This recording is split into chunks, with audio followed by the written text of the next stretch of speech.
నాకు ఈ అవకాశాన్ని ఇచ్చినటువంటి తండ్రిని దేవునికి క్రీస్తు వారి పేరట శుభాభివందనాలు తెలియజేసుకుంటూ వచ్చారు వచ్చిన మీ అందరికి కూడా నా వందనాలండి.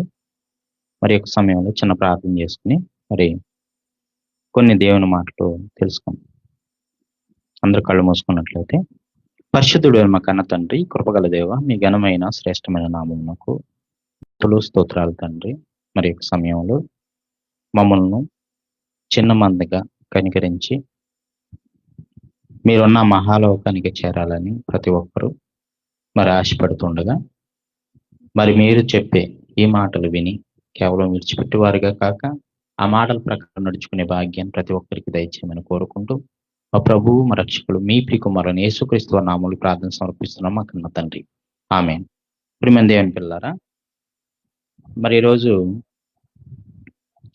లోకంలో ఉన్నటువంటి ఎన్నో కార్యక్రమాలకు ఉన్న ఆసక్తి దేవుని పనికి లేకపోవడం అనేది చాలా విచారకరం అండి. అదే ఇక్కడే ఏ రికార్డింగ్ డ్యాన్స్ లేదంటే ఇంకా లోకపరమైనటువంటి ఏ కార్యక్రమాలు చేస్తే గనక జనం కోకొల్లలుగా రావడం సహజంగా జరుగుతూ ఉంటుంది. అయితే మరి దేవుని మాటలు తెలుసుకోవాలి, అసలు దేవుడు అంటే ఎవరు, మనం ఆయన ఎలా తెలుసుకోవాలి, ఆయన మనసులో ఉన్న ఆవేదనని ఎలాగా పట్టుకోవాలి అనే బాధ ఎవరికి లేదండి. దేవుడు ఏంటండి, ఆయన ఏంటి చాలా సంతోషంగా ఉన్నాడు, పరలోకంలో ఆయన ఎంతో ఆనందంగా ఉన్నాడు. ఈ బాధలు కష్టాలన్నీ మానవులకు వస్తాయి ఏంటండి, ఎవరికి వస్తాయి? మనుషులకే కదండి. చెట్లకు రావంట బాధలు, ఎవరికి వస్తాయంట? మనుషులకేనంట. అలాగనుకుని చాలా మంది దేవుడికి బాధే లేదు, ఆయన చాలా సంతోషంగా హ్యాపీగా ఉన్నాడు, పరలోకంలో ఆనందిస్తున్నాడు అనుకుంటున్నారు చాలా మంది. అందుకని దేవుడి దగ్గరికి రావడానికి ఎవరు కూడా అంగీకరించడం లేదండి. మనం లోకంలో జరిగేటువంటి ఎన్నో కార్యక్రమాలకి, పెళ్ళిళ్ళకి వెళ్తున్నాం అండి, బంతులకు వెళ్తున్నాం, లేదంటే ఇంకే కార్యక్రమంకో మనం వెళ్ళడానికి మనం చూపించేటువంటి పట్టుదల, అటువంటి కృషి మనం దేంట్లో కూడా చూపకపోవడం చాలా విచారకరం అండి. అయితే సంఘాలుగా విడిపోయారు కదండి, చాలా మంది 3000 సంఘాలుగా విడిపోయారు. ఒక్కొక్కళ్ళకి ఒక్కొక్క సంఘం, వీధికి ఒక చర్చ్ వచ్చేసింది ఇప్పుడు. దీనివల్ల ఎలా అయిపోయిందంటే, ఆ సంఘం దగ్గరికి వెళ్ళకూడదు, ఈ సంఘం దగ్గరికి వెళ్ళకూడదు, ఆ సంఘం వాళ్ళు చెప్పే మాటలు మంచివి కాదు, మనల్ని పాడు చేస్తారు అనేటువంటి భావనలో ఉండిపోయి చాలా మంది ఏం చేస్తున్నారంటే సంఘాలకు రావడం కూడా మానేస్తున్నారు.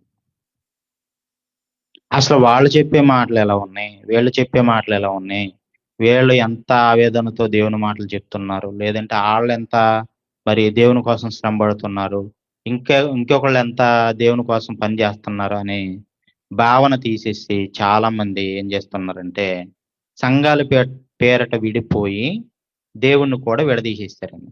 అందుకే మనిషికి ఒక దేవుడు, వీధికి ఒక చర్చి. మనిషికి ఒక దేవుడు.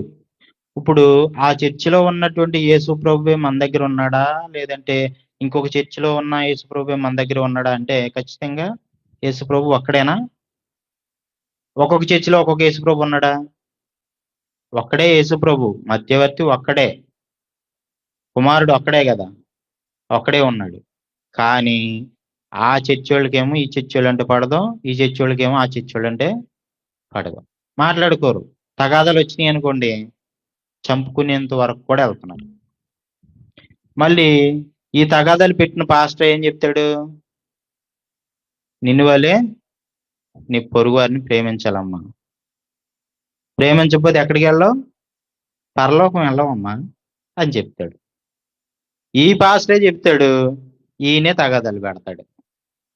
అలాగే అయిపోయిందండి, చర్చిలన్నీ అలాగే అయిపోయినాయి. ఎందుకంటే అలా అందరూ ఉన్నారని నేను అనటం లేదండి, కొంతమంది చర్చిలను పాడు చేసేవాళ్ళు ఉన్నారని చెప్తున్నాను. చర్చికి వెళ్ళనివ్వరు, ఆ చర్చికి వెళ్ళకూడదు, దొంగ బోధ, వాళ్ళ క్రీస్తు విరోధులు. అసలు క్రీస్తు విరోధులు ఒక్కళ్ళని ఉందా, లేదంటే అనేక మంది ఉందండి? అనేక మంది క్రీస్తు విరోధులు బయలుదేరి ఉన్నారని ఉంది. అనేక మంది అని ఉంది కానీ ఒక్కళ్ళే అని లేదు అక్కడ. అనేక మంది అంటే ఈ గ్రామంలో చెప్పే బోధకులందరా, లేదంటే ఎవరో ఒక చోట నుండి వచ్చి చెప్పేటువంటి నిజమైన బోధకుడినేమో క్రీస్తు విరోధులు అంటున్నారు. లేదు, ఇక్కడ చెప్పేటువంటి దొంగ బోధకులను అందరినేమో నిజమైన బోధకులేలో అంటున్నారు. నిజమైన బోధ ఏదో, అబద్ధమైన బోధ ఏదో మనల్ని సరిచేసేది ఏదండి? ఇది వాక్యం. బైబిలే కదా మన చేతిలో ఉన్నది ఆధారం. లేదంటే నైటు దేవుడు కల్లో కనపడి, అమ్మా నీ కల్లో నేను ఏం చెప్తున్నానంటే బైబిల్లో ఇలాగుందమ్మా, నువ్వు ఇలా చెయ్యని మన కల్లోకి వచ్చామని చెప్తాడండి. అలాగ అనుకుంటే ఆసుపత్రులు ఎందుకండి? జబ్బులు ఎవరికి రావడం లేదా? జబ్బులు అందరికీ వస్తున్నాయి కదండి. పాస్టర్కి కూడా జబ్బులు వస్తున్నాయి, అందరికీ జబ్బులు వస్తున్నాయి. మరి ఆసుపత్రులు ఎందుకు కట్టారు? ఆసుపత్రులు ఎందుకు కట్టారు? మనకు వైద్యం కోసమే కదా ఆసుపత్రులు కట్టింది. నిజంగా దేవుడే కల్లో కనబడితే ఏం కోరుకుంటాం మనం? బంగారం కోరుకుంటామా? లేదంటే ఒక తీరని రోగం వచ్చిందండి మనకి, దేవుడు కనిపించాడు నైటు. తీరని రోగం తగ్గాలని కోరుకుంటావా? లేదు తండ్రి నాకు డబ్బులు కావాలని కోరుకుంటావా? అప్పటికే ఆ రోగం తగ్గాలని కోరుకుంటావు.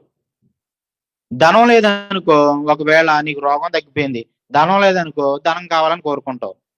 అలా దేవుడు కనబడితే ఎవరికైనా, రోగగ్రస్తులకైనా లేదంటే ఇంకెవరికైనా, క్రీస్తుని నమ్ముకున్న వాళ్ళకి ఎవరికి కనబడినా వాళ్ళు ఏం కోరుకుంటారంటే వారి జీవితాలలో ఏమైతే ఫలించటం లేదో అవి నాకిమ్మని కోరుకుంటారు. అలా కోరుకుంటే తీరుస్తాడా తీర్చడా దేవుడు? తీరుస్తాడు. మరి అలా తీరిస్తే మరలా క్రైస్తవ్యంలో ఎందుకని ఈ తీరని రోగాలు, ఈ తీరనటువంటి కోరికలు ఎందుకు వచ్చేసినాయి? మన కోరికలు అన్ని తీరిపోతున్నాయా? తీరట్లేదే. మరి దేవుడు నిజంగానే కనబడి నీకు ఈ వరం ఇస్తాను నైటు అని నిజంగానే కనబడి మన కళ్ళలో కనబడి చెబుతుంటే మనకి ఇవన్నీ రోగాలు ఎందుకు వస్తున్నాయి? లేదంటే మనకి ఇన్ని ఆశలు ఎందుకు పుడుతున్నాయి? దేవుడు ఉన్నాడు కదా, కనబడ్డాడు కదా, మన ఆశను తీర్చేయచ్చు కదా, ఎందుకు తీర్చడం లేదు? అంటే మనం చేసే పనులు తప్పు అని అర్థమవుతుంది. అందుకనే దేవుడంటే లెక్క లేకుండా చాలా మంది సమాజంలో బ్రతుకుతున్నారు. వాళ్ళకంటే ఇక్కడికి వచ్చిన వాళ్ళు కొంతమంది చాలా బెటర్ అనుకోవాలి ఒక విధంగా. ఎందుకంటే లోకంలో ఉన్న వాళ్ళు లోకంలోని పడి చచ్చిపోతున్నారు. వాళ్ళకి దేవుడు అవసరం లేదు, దేవుడు ఆలోచనలు అవసరం లేదు, దేవుడు ఏం చేయమన్నాడు అవసరం లేదు. వాళ్ళకి ఇష్టానుసారంగా బ్రతుకుతారు, వాళ్ళకి ఇష్టం వచ్చినట్టే బ్రతుకుతారు. ఎవడో ఏదో చెప్పాడని బ్రతకరాలు, వాళ్ళకి ఇష్టానుసారంగానే బ్రతుకుతారు. అందుకని వాళ్ళు ఎలా అయిపోయారంటే దేవునికి విరోధులుగా మారిపోయారు. అందుకని ఇలా ఉన్న సమాజాన్ని చూసి దేవుడు ఏమనుకున్నాడంటే తన మనసులో మాటలు చెప్పాలని ఆశపడ్డాడు. అదే ఈ బైబిల్. ఆ మనసు ఏంటి అంటే ఈ 66 పుస్తకాలు గల బైబిల్. ఇది మన ముందే ఉంది. మనం చదువుకుంటే ఇది అర్థమవుతుంది. ఓహో, ఇలా బ్రతకాలా, ఇలా ఉండాలా, ఇలా చెయ్యాలా అనేది మనకు అర్థం కావాలంటే ఇది తెరిచి ఏనాడన్నా చదివితే మనకు అర్థం అవుతుంది. మరి చదువు లేని వాళ్ళు ఎలాగండి? ఇదో డౌట్ వస్తుంది. చదువు లేని వాళ్ళు ఎలాగండి? చదువు ఉన్న వాళ్ళు అంటే బైబిల్ చదవమంటున్నారు, బాగానే ఉంది. చదువు లేని వాళ్ళకి ఎలాగా అంటే ఇప్పుడు ఎంత టెక్నాలజీ వచ్చేసిందండి, సెల్ ఫోన్లు. ఊరిని ఆడియో ఫైల్ ఒకటి డౌన్లోడ్ చేసుకుని అది వింటే మత్తయి సువార్త అంతా వచ్చేద్ది. అలా చౌకాడ పెట్టుకుని పడుకుంటే చాలు. వాక్యం వినేటప్పుడే నిద్ర వస్తుంది, అవునా కాదంటారా? వాక్యం వినేటప్పుడే నిద్ర వస్తుంది, వాక్యం చెప్పేటప్పుడే నిద్ర వస్తుంది. మళ్ళీ ఇంటికి వెళ్ళామంటే నిద్ర రాదు. చస్తే నిద్ర రాదండి, నిద్ర పోదామన్నా రాదు. కొంతమంది అయితే నిద్ర టాబ్లెట్లు వేసుకుని కూడా నిద్ర రాదు, మళ్ళీ 1 గంటకి మెలుగు వచ్చేద్ది. కొంతమందికి అయితే 4ంటికి మెలుగు వచ్చేద్ది. అంటే ఎంత నిద్రపోదామన్నా టాబ్లెట్లు వేసుకున్నా కూడా నిద్రపోవడం లేదంటే మనం ఎప్పుడు నిద్రపోతాం అంటే అయితే బైబిల్ తెరిచి మనం నిద్రపోవచ్చు అన్న సంగతి అర్థం కావాలి మనకి. అంటే బైబిల్ తెరిస్తే మనకి నిద్ర వస్తుంది అన్న సంగతి అర్థం అవ్వాలి.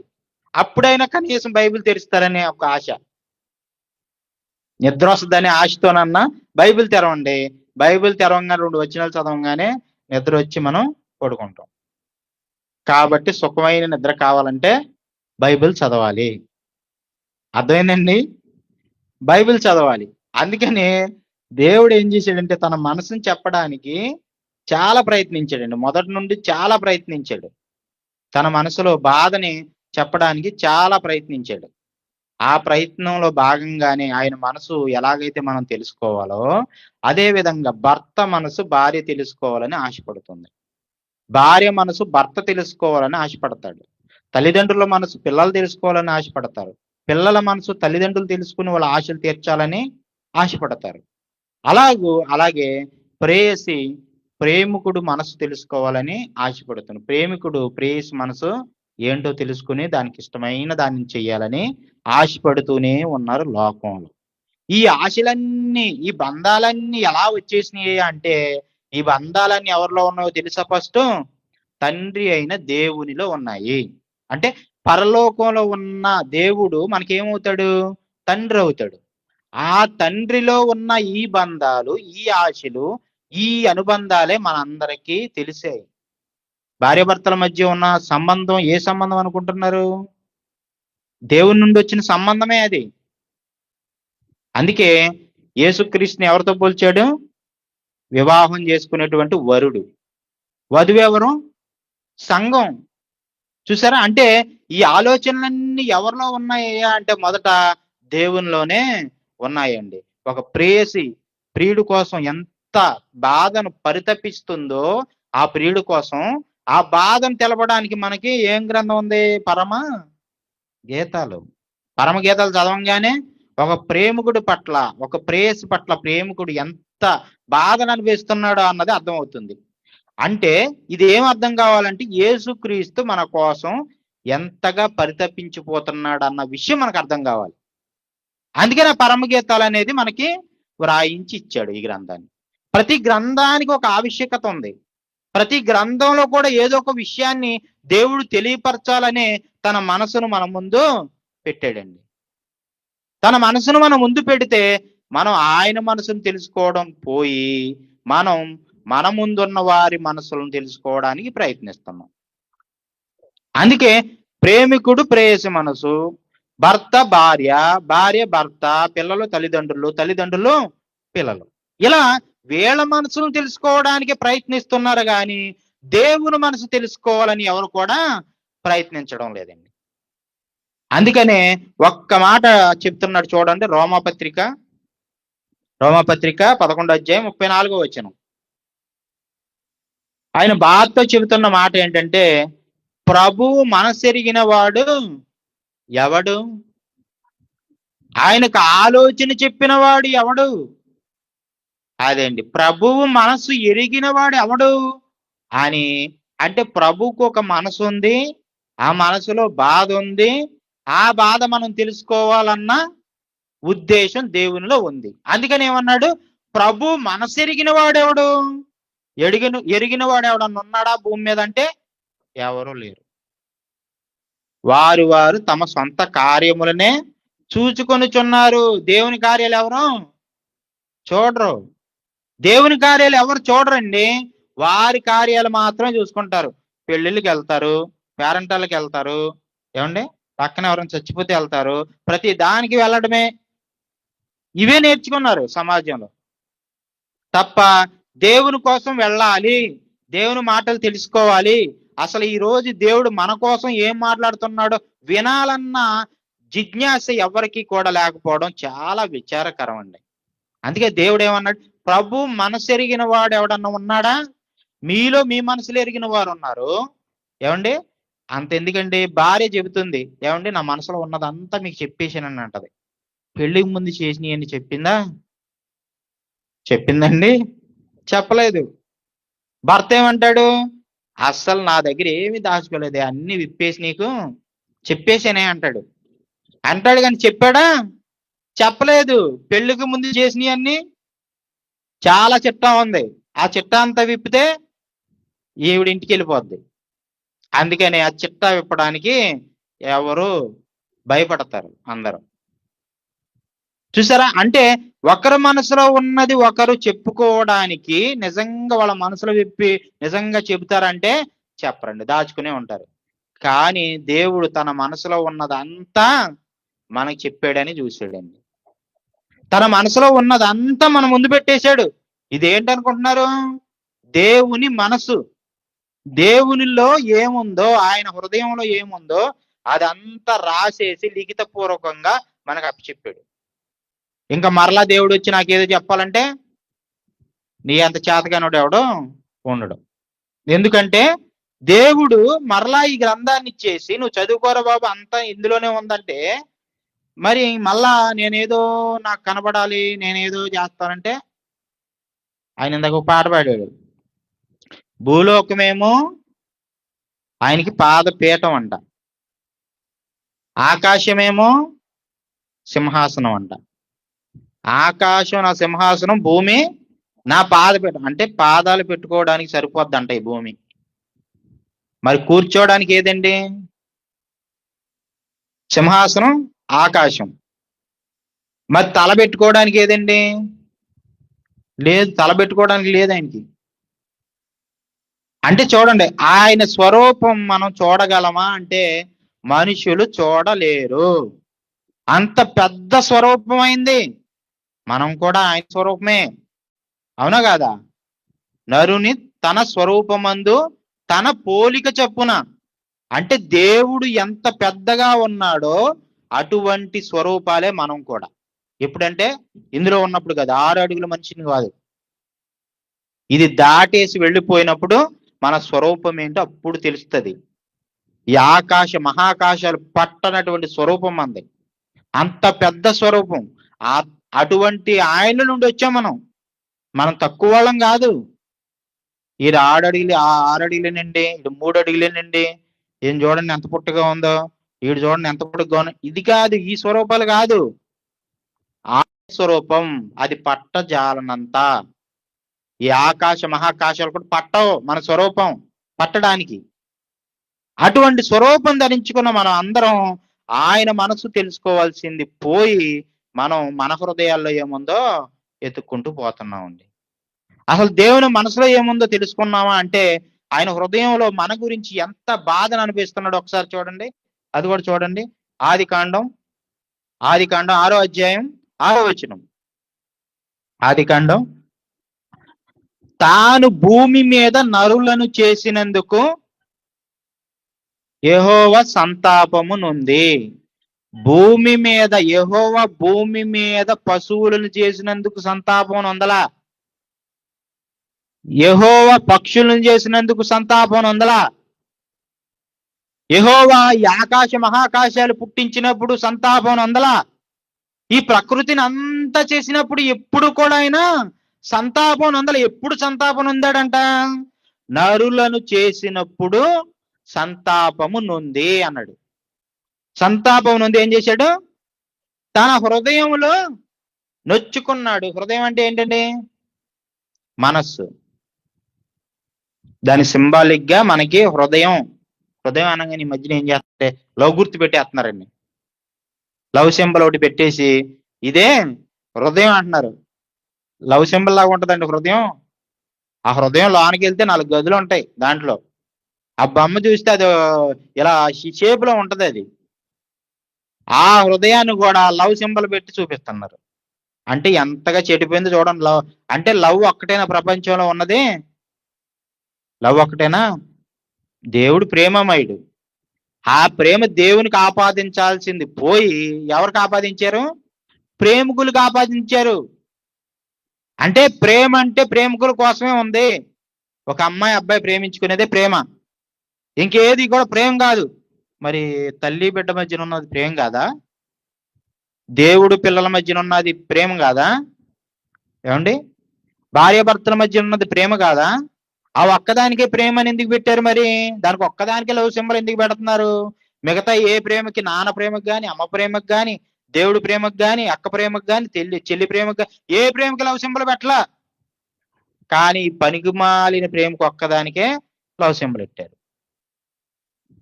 ఇది కూడా కరెక్ట్ అనుకుంటున్నారా? కరెక్ట్ కాదండి. దేవుడు లవ్ సింబల్తో చూపించలా ప్రేమని ఎలా చూపించమన్నాడు? క్రియల్లో చూపించమన్నాడు. నీ ప్రేమ ఎదుటివాని కనబడాలంటే నీ పనులు చూపించాలి. నీ పనులు కనబడాలి. అటే వ్యక్తికి అతను ఆకలితో ఉన్నాడా? అన్నం పెట్టు. నీ ప్రేమ ఏంటి అప్పుడు అక్కడ చూపించు. అతను దాహం వేస్తుందా, మంచినీళ్ళు ఇవ్వు, అప్పుడు నీ ప్రేమ ఏంటో కనబడాలి. లేదు అతను వ్యాధిగ్రస్తుడై ఉన్నాడా, అతను పరామర్శించడానికి వెళ్ళు. అతను చెరసాల్లో ఉన్నాడా, అతన్ని నువ్వు పరామర్శించడానికి వెళ్ళు. అప్పుడు నీ ప్రేమ అనేది బయటపడాలి. అంతేగాని ఇప్పుడు కాదు ప్రేమ పడాల్సిందిగా. ఆ ప్రేమ గుర్తు దానికి కాదు పెట్టాల్సింది. అసలైన ప్రేమ గుర్తు పెట్టాల్సింది ఎవరికో తెలుసా? దేవుడికి పెట్టాలి. దేవుడికి పెట్టాల్సిన ప్రేమ గుర్తుని తీసేసి మనుషులకి ఆపాదించుకుంటున్నారు. ఇది ఎంత తప్పండి. చూడండి, నరులను చేసినందుకు తాను సంతాపము నొందాడంట, దుఃఖపడిపోయాడండి. దేని ప్రకృతిలో దేని చేసినప్పుడు కూడా ఆయన సంతాపం నొందలేదు. కానీ ఈ నరుడు అనే విషపురుగు ఉన్నాడు చూడండి, పాము కాటేస్తే వెళ్ళి ఇంజెక్షన్ చేసుకుంటే, ఏమంటే స్నేక్ కోవిన్ అనే ఇంజెక్షన్ ఉంటది, ఆ ఇంజెక్షన్ చేసుకుంటే తగ్గిపోద్దేమో కానీ ఈడు మనిషి కాటేస్తే తగ్గదండి. ఏమండి, పాముకేమో కూరల్లోనే విషం ఉంటదంట, మనిషికి నిలువెల్ల విషమేనండి. నిలువెల్ల విషమే. అసలు ఏ ఒక గోరు పట్టుకున్న విషమే, లేదంటే మనిషిని ఎక్కడ పట్టుకున్నా విషమేనండి. విషం అంటే నిజంగా విషం ఉంటదని కాదు, నిజంగా విషం ఉంటదని కాదు. దాని అర్థం ఏంటంటే ఎంత స్వభావం కలిగిన వాడు, విష స్వభావం కలిగిన వాడు అని అర్థం, దాని అర్థం. అలాగే ఇక్కడ హృదయం అని చెప్పంగానే దేవుడు తన మనస్సులో నొచ్చుకున్నాడంట. ఎవరిని చేసినందుకు? నిన్ను నన్ను చేసినందుకు. అదేంటండి, ఆయన నొచ్చుకోవడం ఏంటండి? ఆయన సంతోషంగా ఉన్నాడు కదండి, హ్యాపీగా ఉన్నాడు కదండి పరలోకంలో, నొచ్చుకోవడం ఏంటండి? దేవుడు ఎప్పుడు హ్యాపీగా ఉంటాడు కదండి, మన కోరికలు తీర్చడం ఆయన పని కదండి. ఏమండి, దగ్గర దగ్గర 800 కోట్ల మంది జనాభా ఉన్నారు భూమి మీద. ప్రపంచ దేశ జనాభా 800 కోట్లకు పైబడి ఉంది. వీళ్ళందరూ డైలీ ప్రార్థన చేస్తున్నారా చేయట్లేదా? 350 కోట్ల మంది సుమారు 350 కోట్ల మంది సుమారు క్రైస్తవులే ఉన్నారు ప్రపంచంలో. 350 కోట్ల మంది క్రైస్తవులే ఉన్నారు. వీళ్ళందరూ ప్రార్థనలు చేస్తున్నారు. మరి ఎవరు ప్రార్థన వినాలండి దేవుడు? ఆయన ఏమైనా ఖాళీగా ఉన్నాడా? ఏమండి, ఖాళీగా ఉన్నాడా? యెషయా గ్రంథం ఒకసారి తేవండి. యెషయా గ్రంథం 1వ అధ్యాయం 15వ వచనం. మీరు మీ చేతులు చాచినప్పుడు మిమ్మల్ని చూడను, నా కన్నులు కప్పుకుంటాను. అది మీరు బహుగా ప్రార్థించినను. అది ఇజ్రాయేలులతో అన్న మాట అండి అనేవాళ్ళు కూడా ఉన్నారు. అది ఇజ్రాయేలులతో అన్నాడు కదా. అంత ప్రేమించినటువంటి తన పిల్లలైనటువంటి ఇజ్రాయేలీల్ని అలాగ అన్నాడంటే, నిన్ను నన్ను, నువ్వు ఒక అన్యుడివి, నేను ఒక అన్యుడిని లేదంటే. అయితే అన్యులమైన మనందరి గురించి అన్నాడా, లేదంటే తన పిల్లల గురించి మాత్రం అన్నాడా? తన పిల్లల గురించే అంత మాట మాట్లాడాడంటే మన గురించి అండండి, మనమేమైనా ఇష్టం ఆయనకి? ఇజ్రాయేలీని ఆయన ప్రేమించిన మనుషులలో వాళ్ళని ప్రేమించినంత ఇదిగా ఎవరిని ప్రేమించలేదు దేవుడు. వాళ్ళే ఆయన ఆస్తి కింద ఉండేవాళ్ళు. అలాంటి వాళ్ళనే మీరు ప్రార్థిస్తే నేను వినను, మీరు చేతులు చాచి నాకు మొక్కితే నేను అలా చూడను, మీ అంక కూడా చూడను. మీరు బహుగా ప్రార్థించినను అంటే దీర్ఘకాల ఈ మధ్యన ఏమైపోయిందంటేనండి, చర్చిలకు వస్తున్నారండి, రొట్టె కోసం ప్రార్థన చేయమంటేనేమో ఎక్కడి నుంచి ఎత్తుతారంటే మొదటి నుండి ఎత్తుతారండి. ఎక్కడ? ఇది ఆదికాండం కాడ ఎత్తేసి ప్రకటన గ్రంథం వరకు వచ్చేస్తారండి. వచ్చేసి ఏంటో మరి దేవుడికి వచనాలు తెలియదు అనుకుంటారో ఏంటో, దేవుడికి మరి గుర్తు చేస్తారు, ప్రభువా నీ రాజ్యంలో నన్ను చేర్చుకుంటానన్నావు కదా అని వాక్యాలు ఆయన గుర్తు చేయడం. మళ్ళీ సాతానికి తెలుసు వాక్యాలు, దేవుడికి తెలియదా పని? దేవుడికి తెలుసు, సాతానికి తెలుసు. నువ్వు చెప్తుంటే సాతాను చెప్తుందేమో అనుకుంటారు. ఎందుకంటే సాతానికి తెలుసా తెలీదా వాక్యం? మత్తయి సువార్త 4వ అధ్యాయం 4-5 వచనాల్లో ఉంది కదా. ఏమనుంది? ఈ రాయిని రొట్టెగా చేసుకుని తినే అంది యేసుప్రభుని. ఏమన్నాడు అప్పుడు యేసుప్రభు? ఈ రొట్టె వలన కాదు, దేవుని నోట నుండి వచ్చి ప్రతి మాట వలన మనిషి బ్రతుకుతాడు అన్నాడు. అంటే అసలైన వాడు గుర్తు చేశాడు. ఇదేం చెప్తుంది?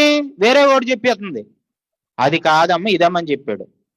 అలాగే మనోళ్ళు ఆదికాండం కాడ మొదలెట్టి ప్రకటన గ్రంథం వరకు ప్రార్థన చేసి చేసి చేసి ఇంకా అవదేంట్రా బాబు, దేనికోసం నీకు ఇచ్చింది ప్రార్థన అంటే రొట్టె కోసం. ప్రభా మా కోసం 2000 సంవత్సరాల క్రితం నువ్వు బలైపోయావు, మా నిమిత్తం నువ్వు బలయ్యావు కాబట్టి మేము మా సహోదరుల నిమిత్తం బలవ్వాలి కాబట్టి దీనికోసం ఈ రొట్టె తీసుకుంటున్నాం ప్రభా, అలాగ మేము ఉండేలాగన ప్రసాదించి మమ్మల్ని అని ప్రార్థన చేసి ఆవేయాలి కదండి. ఇదేంటండి ఆదికాండం మొదలెట్టి ప్రసంగ గ్రంథం వరకు చదువుకుంటూ వెళ్తే ఎవరు అది ప్రార్థన లేకపోతే ప్రసంగమా? ఏమన్నా నాకు ఇచ్చారు కదా మైక్ అని చెప్పి నేను వాగాను అనుకోండి, వివరణాత్మకం లేని అసలు మాట్లాడేది అనుకో, వింటారా? ఇంకోటి, ఈ ప్రార్థన చేసిన తర్వాత ఇంత ప్రార్థన చేద్దా, ఆదికాండం ప్రకటన గ్రంథం వరకు చేద్దా, లాస్ట్ లో ఈ చిన్ని ప్రార్థన ఎక్కడ చేర్చుకోవాలి? నీ పాదాల చెంతకు,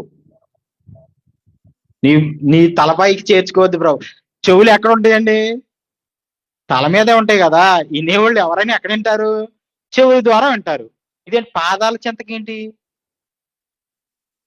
పాదాల చెంతకు చేర్చుకో ప్రభా, నేను దీనుణ్ణి, అల్పుణ్ణి, పేడలో పురుగుని, చచ్చు దద్దమ్మని, ఇయే. మరి ఈయనేమన్నాడు? ఫిలిప్పీ పత్రిక 2వ అధ్యాయం 10వ వచనమమ్మా, మీరు యాజకులైన యాజక సమూహమును రాజులను. ఫిలిప్పీ 2వ అధ్యాయం 9 చూడమ్మా మాట.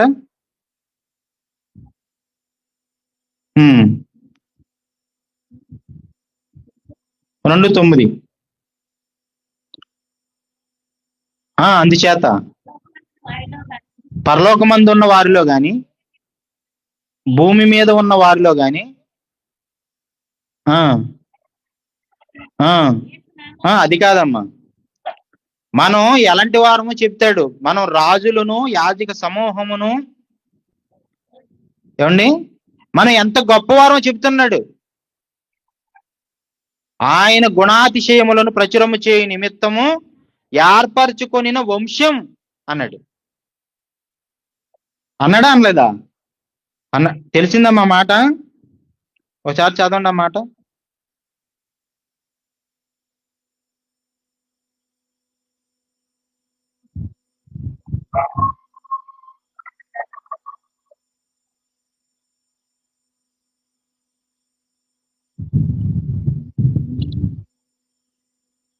అది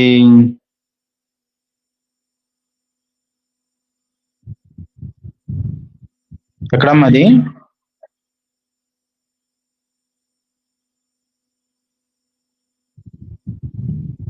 1 పేతురు 2వ అధ్యాయం 9వ వచనం. 1 పేతురు 2వ అధ్యాయం 9వ వచనం. అయితే మీరు చీకటిలో నుండి ఆశ్చర్యకరమైన తన వెలుగులోనికి మిమ్మును పిలిచిన వాణ్ణి గుణాతిశయములను ప్రచురము చేయు నిమిత్తం ఏర్పరచబడిన వంశం, మీరు రాజులైన యాజక సమూహం, పరిశుద్ధ జనము. పరిశుద్ధ జనం అంటే మనం ఏమంటాం? పేడలో పురుగు. నేను మహాపాపిని ప్రభు. పాపి అయితే ఎందుకు వస్తున్నావు ప్రార్థనకి? అసలు ఆయన పాపుల కోసమే కదా బలైపోయింది. మళ్ళీ ఆయన రక్తం తాగుతున్నావు, ఆయన శరీరం తింటున్నావు, ఆయన దగ్గరికి వచ్చావు, పరిశుద్ధపరచబడ్డావు, కడగబడ్డావు, అవునా కాదా? బాప్తిజం తీసుకున్న రోజే ప్రభా ఈ లోకంలో ఉన్నవన్నీ విడిచిపెట్టేస్తా, నేను నీ కోసం బ్రతికేస్తా అని వచ్చాం కదా. ఆయన కోసం ఏదో నిర్ణయించుకుని వచ్చాం కదా దేవుని దగ్గరికి, పరిశుద్ధులుగానే వచ్చాం కదా. వచ్చినప్పుడు మరలా నేను పాపిని ప్రభా, నేను ఎందుకు పనికిరాను ప్రభా, పేడలో పురుగుని, ఇవన్నీ ఏంటి అంటే? తెలియకంటారా? తెలియకేనండి. తెలియక, చెప్పేవారు లేక చెప్పేవారు నిజంగా వాక్యమే చెబితే ఖచ్చితంగా ఇవన్నీ మనకే తెలుస్తాయండి. చెప్పేవారు లేరు కాబట్టి ఎలా వెళ్ళిపోతున్నారు? వక్ర మార్గంలో జనం అందరూ నడిచి వెళ్ళిపోతున్నారు. మూర్ఖులైన ఈ తరం వారికి మనం దూరంగా ఉండమంటే మనం మూర్ఖులను చేర్చుకుని వాళ్ళతో పాటు జత కడతాం మనం. అంతేనా? మూర్ఖులు ఎవరైతే ఉన్నారో వాళ్ళతోనే మనం ఫ్రెండ్షిప్ చేస్తాం. అందుకే మంచి స్నేహితుడు ఎవరైనా ఉన్నాడా అని చూసుకుని మన ఊళ్ళో ఎవడైతే బాగా తాగుతాడో, ఎవడైతే బాగా తిరుగుతాడో, ఎవడైతే బాగా బండి మీద తిప్పుతాడో వాడి దగ్గరికి వెళ్ళి ఫ్రెండ్షిప్ చేసి వాడితో చెడిపోవడానికి గమ్ముని ప్రయత్నిస్తూ ఉంటాం. అలాగ ఉండమని దేవుడు కోరుకోలే. అందుకనే ఇంకొక మాట చూడండి. ఒక ఆయన్ని బైబిల్లో చూపెడుతూ అసలు నేను ఆయనకి దాచేదనా నా మనసంతా నువ్వే అంటారు. మనసంతా ఉండాల్సింది ఎవరు? ఆమె కాదు, అతను కాదు. ఎవరు ఉండాలి? దేవుడు ఉండాలి. దేవుడు ఉండాల్సిన మనస్సులో ఎవరున్నారు? దెయ్యం వచ్చేసింది. దెయ్యం ఎవరు? నీ భార్య ఉందనుకో నీ మనసులో, ఆమె దెయ్యం. నీ భర్త ఉన్నాడు అనుకో నీ మనసులో, ఆయనే నీకు దెయ్యం. నీ పిల్లలు ఉన్నారనుకో నీ మనసులో, వాళ్ళే నీకు దెయ్యాలు, పిల్ల దెయ్యాలు. అర్థమైందా? అలాగే పిల్లల మనసులో తల్లిదండ్రులే ఉన్నారనుకో, మా నాన్న నాకు దేవుడండి అంటే దేవుడు లేడేక? మీ నాన్న దేవుడా? తల్లి దైవం అండి. తల్లిని మించిన దైవం లేదండి. ఇక దేవుడు లేడా? అలా అనుకుందాం. కొన్ని వాళ్ళే దేవుళ్ళు. మరి రోజు వాళ్ళ కాళ్ళ దగ్గరికి వెళ్ళి ప్రార్థన చేసి, అమ్మా నాన్న నాకు ఈ ఆశ ఉంది, కోరుకుంది, తీర్చవా నాన్న, తీర్చమ్మా అని చెప్పొచ్చు కదా. మళ్ళీ దేవుడు ప్రార్థనలు ఎందుకు? అంటే వాళ్ళకంటే శక్తిమంతుడైన దేవుడు ఎవరో ఉన్నారు. వాళ్ళకంటే శక్తిమంతుడైన దేవుడు ఉన్నాడు కాబట్టి ఆయనకు మొరపెడుతున్నాం మనం. కాబట్టి ఆయన గుణాతిశయమును తెలుసుకోవాలి అనే ఉద్దేశంతో ఆయన మనసును దేవుడు ఎలాంటి వాళ్లకు కిందకి దిగి వచ్చేస్తాడో చెప్తున్నాడు ఇక్కడ. అలాంటి వాళ్ళకు మాత్రం నా మనసును విప్పి చెబుతాను. ఎవరో పడితే చెప్పను. నా మనసు చెప్పను. నా మనసు ఎవడు తెలుసుకోవాలని ఆశ కలిగి ఉంటాడో అట్టి వారి మనసును నేను తృప్తిపరుస్తాను అన్నాడు. అలాగూ ఎవరున్నారో ఒక్కసారి చూడండి. ఆదికాండం 18వ అధ్యాయం 17వ వచనం. ఆదికాండం 18వ అధ్యాయం 17వ వచనం. అప్పుడు యెహోవా నేను చేయబోవు కార్యము అబ్రహామునకు దాచెదనా అన్నాడు. ఎవరికి దాయను? నా మనసులో ఉన్న కోరికలన్నీ, నా మనసులో ఉన్న భావనలన్నీ, నా మనసులో ఉన్న ఆలోచనలన్నీ ఎవరికి దాయను? అబ్రహాముకు దాయను అన్నాడు. మరి దేవుడు నీతో ఏమైనా చెప్తున్నాడా? రోజు నీతో మాట్లాడుతున్నాడా? దేవుడు నీకేమైనా దాస్తున్నాడా? దాయలే. దేవుడు ఏం దాయలే, మొత్తం పెట్టేశాడు. అబ్రహాంకే దాయలేదు అన్నాడంటే నీకింకా ఇప్పుడు మొత్తం కొత్త నిబంధన పాత రెండు వచ్చేసినాయి. అబ్రహాంకే దాయలేదు అన్నాడు, నీకింకేం దాస్తాడు? అన్ని ఇచ్చేసాడు. మర్మైనది ఎప్పుడు కూడా బయలుపరచబడక పోదన్నాడు. మర్మంగా ఉన్న విషయాలు కూడా మొత్తం తెరిచి పుస్తకంగా నీ చేతిలో పెట్టేశాడు. కాబట్టి ఇది చదువుకుంటే పరలోకం వెళ్ళిపోతాం. ఇది చదువుకుని ఇందులో ఉన్న ప్రకారం నడుచుకుంటే చాలండి, పరలోకం కొట్టినట్టే. అదే పరలోకం కొట్టే ఉద్దేశం ఏంటంటే, పరలోకం కొట్టాలి అంటే ఈ బైబిల్ చదవాలి. పోని బైబిల్ చెబుతున్న వారి మాటలన్నా చదువులేని వాళ్ళు వినాలి. విన్న ప్రకారం నడుచుకోవాలి. నడుచుకుంటే మనం పరలోకం గ్యారంటీగా వెళ్తామన్న నమ్మకం మనకు రావాలి. చచ్చిపోయే రోజుకి ఖచ్చితంగా నేను పరలోకం వెళ్తానండి అనే నమ్మకం ఎవరికైనా ఉందా? మీలో చేయొత్తండి ఎవరికన్నా. నేను చచ్చిపోయే రోజు ఖచ్చితంగా పరలోకం వెళ్తానండి అని ఒక్క విశ్వాసాన లేరా?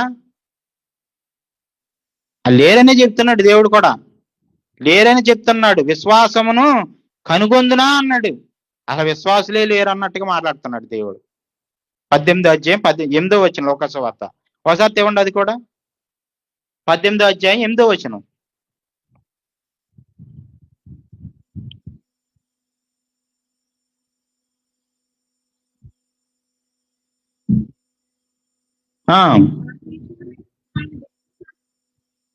వారి విషయమే కదా దేవుడు దీర్ఘశాంతం చెప్పుచున్నాను. ఆయనను మనుష్య కుమారుడు వచ్చినప్పుడు ఆయన భూమి మీద ఒక్క విశ్వాసైన ఉంటాడేమోనని కనుగొంటాడంట. ఉన్నాడా లేడా? ఎక్కడ విశ్వాసి?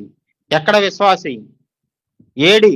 ఎవడన్నా ఒక్కడన్నా ఉన్నాడా? ప్లీజ్ రా లేకండ్రా అని బతిమిలాడుకుంటున్నాడు పాపం దేవుడు. ఒక్కళ్ళు కూడా కనపడట్లేదంట. అబ్రహాం ఒక్కడు కనపడ్డాడండి ఆయన తరంలో. ఆయన తరంలో అబ్రహాం ఒక్కడే కనపడ్డాడు. అందుకనే ఏది మర్మమైనది ఏది కూడా యెహోవా నేను చేయబో కార్యములు ఏవి కూడా అబ్రహాముకి దాచేదనా? దాయలేదు. మొత్తం ఆయనకి ఫ్రెండ్ లాగా చెప్పేస్తున్నాను. ఆయన నిన్న మాట్లాడుకుంటాం. మరి నీతో మాట్లాడుతున్నాడా? నాతో మాట్లాడుతున్నాడా? మాట్లాడుతున్నాడు. నువ్వు మాట్లాడితే మాట్లాడతాడు. నువ్వు చదివితే నీతో మాట్లాడతాడు. నువ్వు చదవకపోతే నీతో మాట్లాడు. నువ్వు వింటే నీతో మాట్లాడతాడు. నువ్వు దేవుని వాక్యం వినకపోతే నీతో మాట్లాడు. అంతే. అలాగే ఇంకో మాట చూడండి. మత్తయి సువార్త అండి. అందుకే ఇలాంటి వారు తరానికి ఒకళ్ళు ఉన్నారు. అలాగే నోవాహు జలప్రళయం వచ్చింది. జలప్రళయం వచ్చి ఆ దినాల్లో చాలా మంది చనిపోయారు. ఆ తర్వాత కూడా మనుషులు ఎలా ఉన్నారో చెబుతూ దేవుడు ఎలా ఉన్నారో చెప్తున్నాడు. మత్తయి సువార్త 24వ అధ్యాయం 38. మత్తయి సువార్త 24వ అధ్యాయం 38.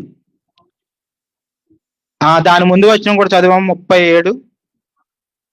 నోవాహు దినములు ఎలాగుండెనో మనుష్య కుమారుని రాకడ యందు కూడా అలాగునే ఉంటది.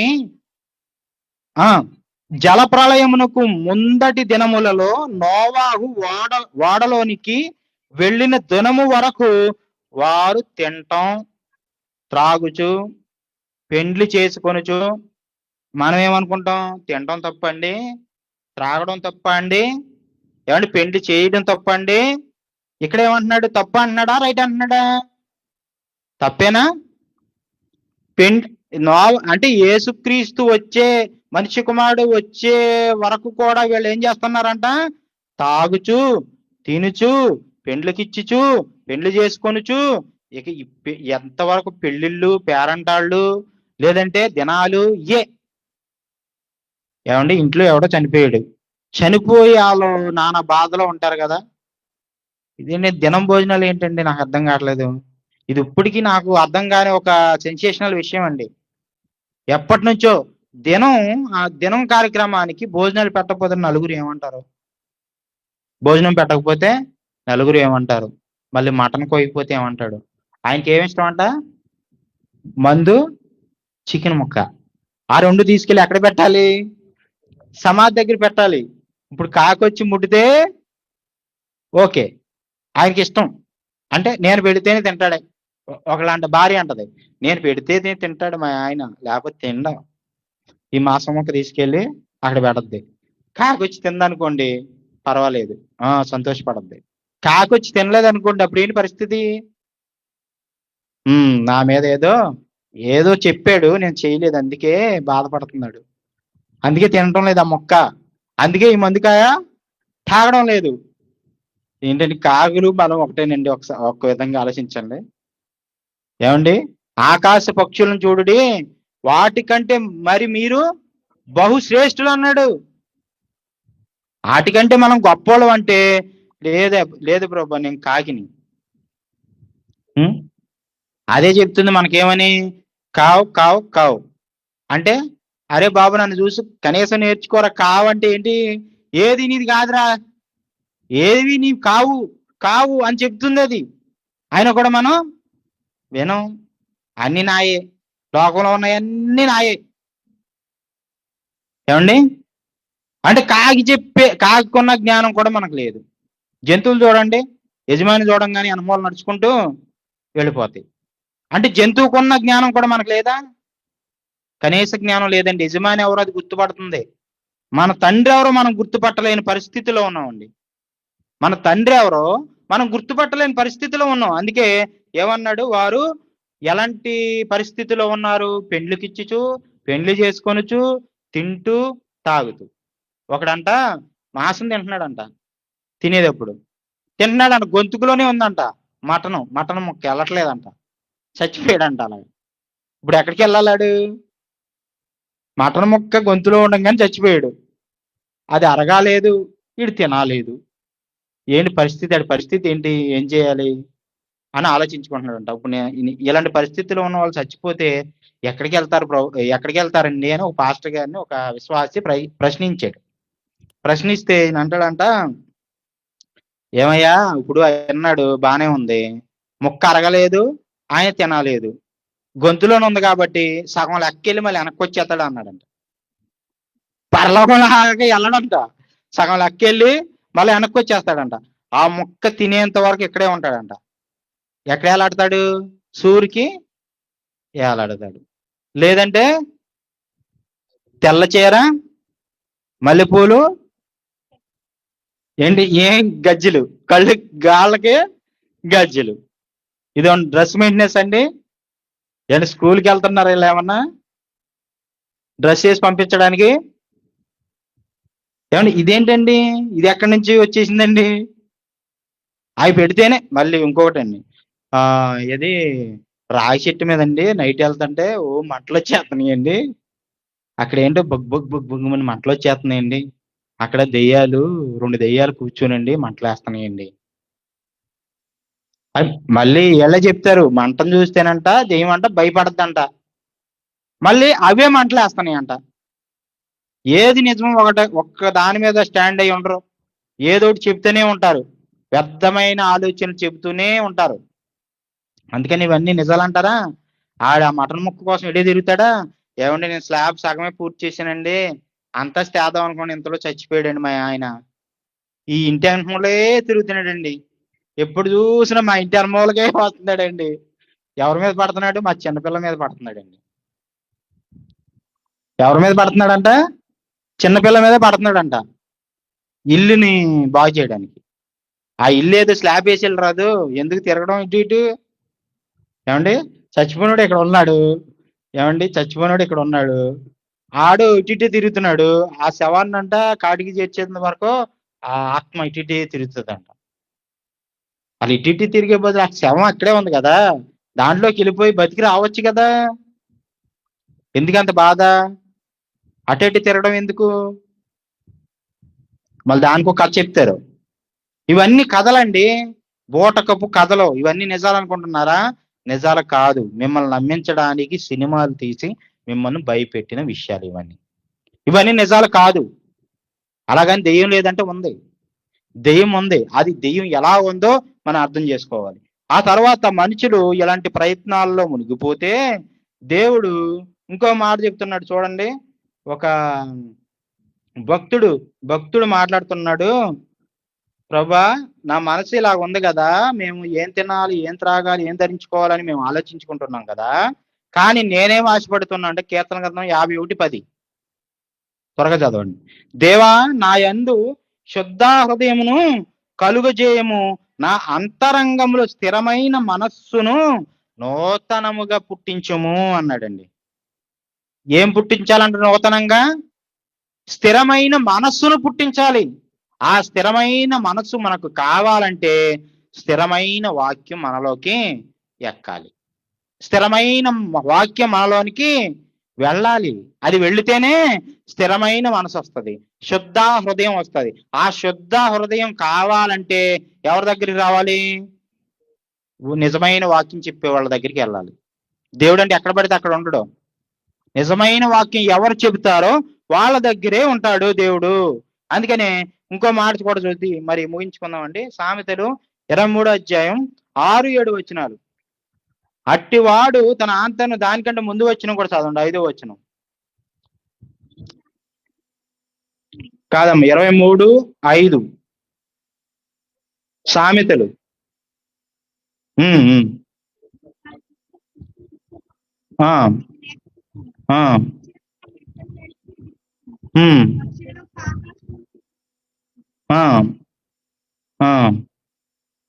అది కాదమ్మా, అట్టివాడు తన ఆంతర్యంలో లెక్క చూసుకుని వాడు తినుము. 7 చదువు. అట్టివాడు 6వ వచనం కూడా చదువమ్మా. ఎదుటి వాని మేలు వార్చలేని వానితో కలిసి భోజనం చేయకూడదు, వాని రుచిగల పదార్థములను ఆశింపకు, అట్టివాడు తన ఆంతర్యములో లెక్క చూచుకొనివాడు. తినుము త్రాగుము అని అతడు నీతో చెప్పునే గాని అది హృదయములో నుండి వచ్చు మాట కాదు. అంటే మనసులో ఏం లెక్క చూసుకుంటారు కొంతమంది? వీడికి ఇవాళ చికెన్ పెట్టాల్సి వచ్చింది, అనవసరంగా పెట్టాంరా బాబు. వీడికి ఇవాళ మటన్ పెట్టాల్సి వచ్చింది, అలాంటి వాడితో కూర్చుని మనం భోజనం చేయకూడదు. ఎవరి దగ్గర చేయాలి భోజనం? అంటే అలాంటి హృదయం ఉన్న వాళ్ళతో మనం భోజనం చేయకూడదు. తినుము త్రాగుము అని మనతో ఏమంటాడు? చెబుతాడు, బాగానే చెబుతాడు. కానీ వాడి హృదయంలో ఏముంది? ఆడి మనసులో ఏముంది? దురాలోచన ఉంది. అందుకనే మనం ఎప్పుడైనా సరే భోజన పంక్తిన కూర్చున్నప్పుడు ఏమంటే సారుతో పెట్టారనుకోండి, కూర్చుని తినండి. ఎందుకంటే ఆడు దెప్పుకోడు, మనసులో ఏమనుకోడు, మనసులో ఏది అనుకోడు. సారుతో పెట్టినప్పుడు తినండి. మాంసంతో చిక్కింతో అలాంటప్పుడు పెట్టారనుకోండి, వాళ్ళ తర్వాత బాధపడతారండి. మనకి పెట్టిన తర్వాత బాధపడతారు. ఏమనంటే అనవసరంగా వీడికి చికెన్ మటన్ వేసి పెట్టాల్సి వచ్చిందే, ఇలా 1000 రూపాయలు అయిపోయినాయి, అరే ఏంట్రా అనవసరం పెట్టామంటావు వీడికి అని వాడు హృదయంలో లెక్కలు చూసుకుంటాడు. మటన్కి ఎంత అయింది, చికెన్కి ఎంత అయింది, తర్వాత ఏంటి ఎల్లుల్లిపాయలకి ఎంత అయింది, ఉల్లిపాయలకి ఎంత అయింది, ఇంకా ఇంకేం కొత్తిమీరకి ఎంత అయింది, కొత్తిమీర కట్టకుండా లెక్కేస్తాడు లాస్ట్కి. అందుకని అలాంటి వాళ్ళతో మనం భోజన పంక్తిన కూర్చోకూడదు. అందుకని వాడు హృదయంలో వాటిలన్నిటి గురించి లెక్క చూసుకుంటాడు కాబట్టి అలాంటి వాళ్ళతో మనం భోజనానికి కూర్చోకూడదు. పచ్చిపులు చేసుకుని ఇంటికాడ తిను చాలు. లేదంటే పచ్చిపులు చేసి పెడతానన్నారనుకో, కూర్చుని తిను, తప్పులేదు. కానీ చికెన్ మటన్ పెడతానన్నారంటే ఏదోటి అనుకుంటారు నా గురించి, ఖచ్చితంగా నేను తినకూడదని మెదలకుండా వెళ్ళిపోవాలి. అలాంటి వాళ్ళతో కూర్చోవద్దు అన్నాడు.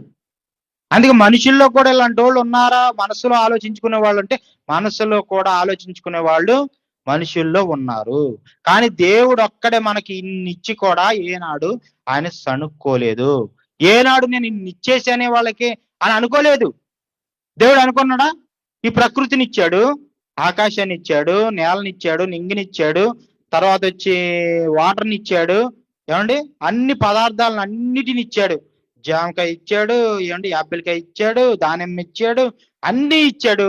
ఏనాడన్నా సనుక్కున్నట్టు తెలిసిందా దేవుడు? అరే నేను నీకు ఇన్ని ఇచ్చానురా, ఏనాడన్నా నువ్వు నా కోసం పనిచేసేవారని అడిగాడా? ఈ ఇంటికి వచ్చి అడగల. కానీ దేవుని మాటలు అంటే మాలాంటి వారి ద్వారా చెప్పించి ఏం చెప్తున్నాడు? నా మనసును తెలుసుకోండి, నా గురించి బ్రతకండి, నా కోసం మీరు కూడా నిలబడండి అని అడుక్కుంటున్నాడు. అడుక్కోవలసిన వాడిగా చేసేసాం మనం. ఎంత పై స్థితిలో ఉండవలసిన వాడిని అడుక్కునే పరిస్థితి దిగదార్చేసాం మనం. అందుకనే దేవుని దిగదార్చేవారిగా ఉండకండి, దేవుని సంతోష పెట్టేవారిగా ఉండండి. ఆయన మాటలు ఎల్లప్పుడూ విని వాడి చెప్పును నడుచుకునే వారుగా మీరందరూ ఉండాలని కోరుకుంటూ మనసారా మరి నా మాటలు ముగిస్తున్న చిన్న ప్రార్థన చేసుకుని ముగించుకుందామండి. పరిశుద్ధుడు మా కన్న తండ్రి, కృపగల దేవ, మీ ఘనమైన శ్రేష్టమైన నామమునకు స్తుతులు స్తోత్రాలు తండ్రి. మరి మీ మాటలు మీ పిల్లలకు చెప్పాను, కేవలం విని విడిచిపెట్టేవారుగా కాక మాటలు చెప్పున నడుచుకునే భాగ్యం ప్రతి ఒక్కరికి దయచేయమని కోరుకుంటాం. ఇక్కడ వచ్చిన ప్రతి వారు మీ మనసుని ఎరిగిన వారుగా ఉండాలని కోరుకుంటున్నారు. మీరు మీ మనసును ఎల్లప్పుడూ తెలుసుకుని మీ మనసులో ఉన్న ఆలోచనలు నెరవేర్చే వారిగా ఉండడానికి సహాయం దయచేయమని కోరుకుంటున్నాం తండ్రి. అలాగే కోడశేఖర్ గారు ఎంతో మరి ప్రయాసపడి మరి మీ మాటలు సమాజానికి వినిపించాలని మరి ప్లేసులు మార్చి కూడా పెడుతున్నారు. అయినా కూడా జనులు ఏం చెబుతున్నారా విందాం, కనీసం మనం వెళ్ళి అసలు ఏ మాటలండి, అసలు ఏం చెప్తున్నారు, అందరు చెప్పే మాటల్లా ఉన్నాయా లేదంటే వేరే మాటల్లా ఉన్నాయా, ఒకసారి ఆలోచించుకుందామని ఎవరు రాకపోవడం చాలా విచారకరం తండ్రి. అయినను ఆయన ప్రయత్నం మట్టికి ఆపకుండా వర్షమైనను ఎండ అయినను ఏదైనా కలిమైనను ఏమైనను ఏదైనా సరే భరించుకుంటూ మరి మీకోసం పనిచేస్తున్నారు తండ్రి. వారిద్దరు దంపతులు, ఇద్దరు పిల్లలు కూడా దీవించండి, కాపాడండి, ఆశీర్వదించండి. ఈ లోక సంబంధమైన ఆశీర్వాదాలు కాక పర సంబంధమైన ప్రతి ఆశీర్వాదాన్ని వారికి దయచేసిన మీరున్న మహాలోకానికి రాగలిగే భాగ్యాన్ని దయచేయండి తండ్రి. ఈ లోకం శాశ్వతం కాదని, పరలోకం ఒక్కటే శాశ్వతం అని తెలుసుకుని మీ ఇష్టాన్ని నెరవేర్చే పిల్లలకు ప్రతి ఒక్కరు ఉండులాగా సహాయం దయచేయమని కోరుకుంటున్నాను తండ్రి. ఇక్కడ మరి మీ పిల్లలందరూ ఏ అవసరతలతో వచ్చారో మాకైతే తెలియదు, కానీ హృదయాంతరంగాలను ఎరిగిన దేవుడిగా మీ మనసును తెలుసుకునే పిల్లలుగా మీ వీళ్ళందరూ ఉండాలని కోరుకుంటున్నాం తండ్రి. మరి ఎప్పుడు పెట్టినా కూడా వీళ్ళందరూ వచ్చి మీ మాటలు వినే భాగ్యాన్నన్నా దయచేయండి. కనీసం మీకోసం బ్రతికే ఆలోచన అయితే లేదు గాని, కనీసం మాటలు విని అనేక మందికి చెప్పడానికి సహాయం చేయమని కోరుకుంటున్నాం తండ్రి. మీ ఇష్టాన్ని నెరవేర్చే పిల్లలుగా దీవించండి, ఆశీర్వదించండి, స్థిరపరచండి. మీకోసం ధైర్యంగా నిలబడగలిగే భాగ్యాన్ని దయచేయమని కోరుకుంటున్నాం. ఇక్కడున్న సమాజాన్ని అంతటిని కట్టి మీకోసం నిలబెట్టాలని మరి బోడా శేఖర్ గారు, తన సతీమణి దీవించండి, నిలబెట్టండి. ఇంకా అనేక మంది ఆత్మలను మేము బ్రతుకున్న కాలంలో ఒక్క ఆత్మనైనా సరే మీ చెంతకు చేర్చాలన్న తృష్ణతోని ఈ పనిని చేయుచున్నారు తండ్రి. ఈ పనిని చేసి కేవలం మిమ్మల్ని విడిచిపెట్టేవారిగా కాక, మిమ్మల్ని ఎల్లప్పుడూ గనపరిచేవారిగా, స్థిరులుగా మీలో నిలబడి మీకు నమ్మకంగా పనిచేసేవారిగా, అబ్రహాములాగా, నోవాహులాగా నిలబడి మీకోసం మరి ప్రయాసపడుచుండగా వారికి మెండైన ఆశీర్వాదాలు దయచేయమని కోరుకుంటూ, వారందరినీ కూడా మరి మీ జ్ఞాపకాలకు అప్పగించుకుంటూ, మీ చిత్తాన్ని వారి పట్ల జరిగించమని కోరుకుంటూ, మా ప్రభువు, మా రక్షకులు, మీ ప్రియ కుమారులు యేసుక్రీస్తు వారి నామములో ప్రార్థన సమర్పిస్తున్నాం మా కన్న తండ్రి. ఆమేన్. తండ్రి అయిన దేవుని ప్రేమయు, కుమారుడైన యేసుక్రీస్తు వారి కృపయు, అలాగే పరిశుద్ధాత్మని అన్యోన్య సహవాసం సదాకాలం మన అందరితోనూ తోడై నడిపించును గాక. ఆమేన్.